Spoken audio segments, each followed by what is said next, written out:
are the ones who prep the patient. Ano yun? Nililinis nila yung surgical side ng pasyente. Pero sa atin, kung limited lang naman at wala kang mga interns, circulating nurse ang naglilinis nun. So, depende sa hospital policy kung ano ang gagamitin nilang paglinis. Pero sa amin po is, dalawang klase ng betadine, the 7.5, 10%, and the alcohol. So, saan? Maglilinis ka, mag-start ka maglinis kung saan ang incision site. Siyempre sa cesarean section, dito, na portion. So, hindi ako dapat circulating. So, start dito, lilinisan. Depende sa hospital policy kung paano nililinisan. So, example, nakapaglinis na, there are different drapes na gagamitin. Tatlo yan. Meron tinatawag na lap sheet, towels, apat usually, and your, draw sheet, towels, and your lap sheet. Ito ang pagkakasunod-sunod. And yung last is yung gown ng inyong doctor.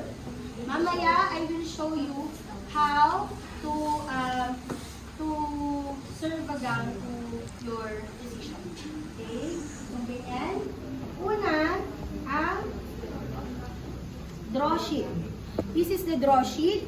Ito ang unang layer ng drape na nilalagay sa patient.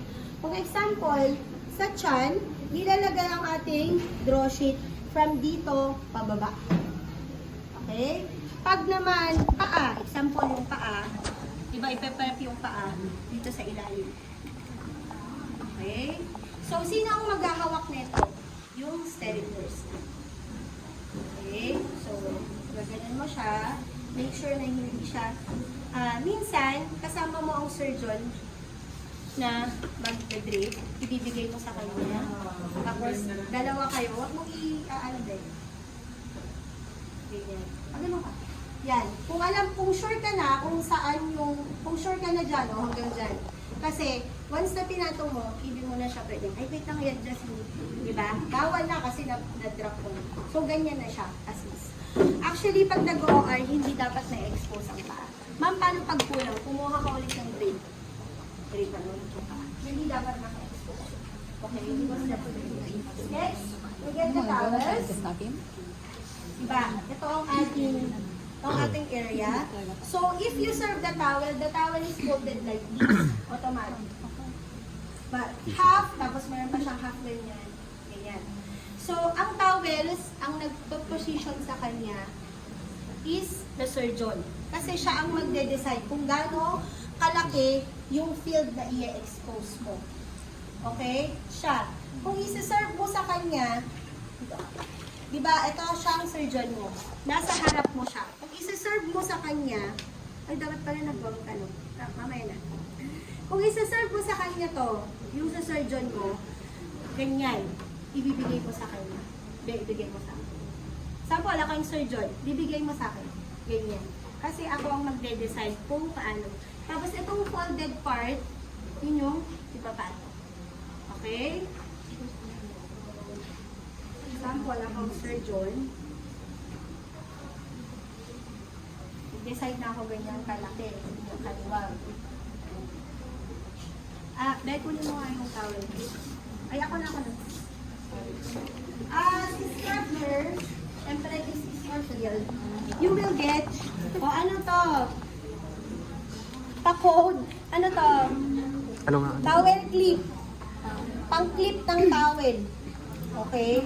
So, you have to, pag ibibigay mo sa surgeon, if you're giving instrument to a surgeon, nakaganyan siya and it's like you're holding a pen.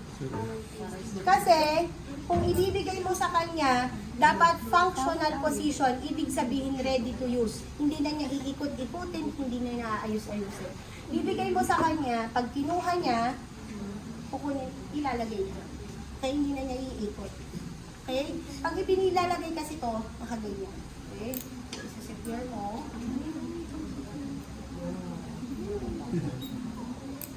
Nakaganyan yan lang. Yung nag-o-araw. Ganyan. Pero hindi ko nakita nung pinagganyan nila. Paano ibibigay? Sa baba. paano, di ba kunwari ito yung ganyan niya, o pag ganyan. Yung lab sheet, ito yung sobrang habang last na dinidrape sa pasyente.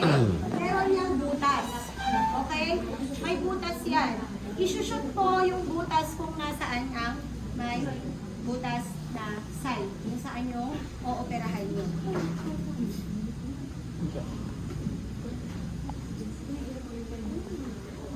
Pwede nang ipatong. Okay? Okay. So, ibig sabihin, ito lang yung site na exposed. Ito yung ooperahan mo. And this field is your sterile field.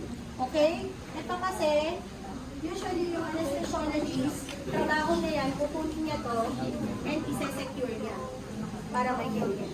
Kasi karamihan, example, cesarean section delivery, spinal anesthesia, gising ang pasyente. Minsan, nakaka-anxious pag nakikita niya kung anong nangyayari. That's why we put a drain para, kasi ikaw ba naman makikita mo yung sarili mo? Minsan kasi nagre-reflect siya sa ilaw. Nakikita mo, hinihiwa ka. O diba? Kaya minsan, nilalagyan, or minsan talaga, nilalagyan nila ng eto, yung iba, may drape pa na pusa, pero sa amin kasi, eto na yun, nakaganyan na siya. Para hindi niya makita. Hindi din siya ma-anxious. Okay. Ay, hindi naglalak ako yung extra na yan. Hindi naglalak. Ang seri na wala. Grab out! Ang seri. Okay? So, hindi na siya naglalak. Yan. So, yun na. Okay? So, that is the draping of the patient. Okay? Pag hindi sure, laging i-offer sa surgeon, meron tayo akong dito, laging i-offer sa surgeon, tutulungan niya kayo kung paano mag-drape. Kung hindi kayo sigurado kung paano niya mag-drape. Okay? Mas maganda ang magtanong kaysa magbagaling. Okay, sino volunteer na surgeon? Si